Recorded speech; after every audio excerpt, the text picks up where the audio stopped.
Той идва и си отива. Не ти казва не, но не ти казва и да. Не те оставя да си тръгнеш, но и не те избира. Ето какво може да седи зад неговото поведение. Първо, страх от интимност.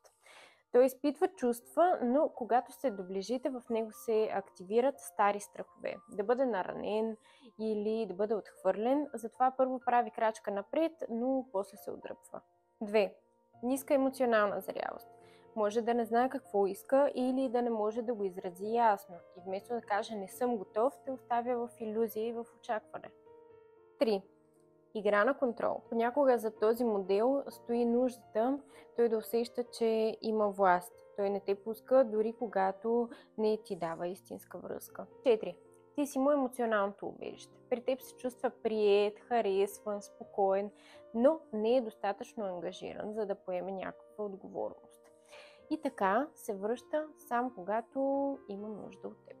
Казвам се Габриела Ценева и съм експерт по лични взаимоотношения. Ако желаеш да разбереш повече за мъжката психология, последвай ме.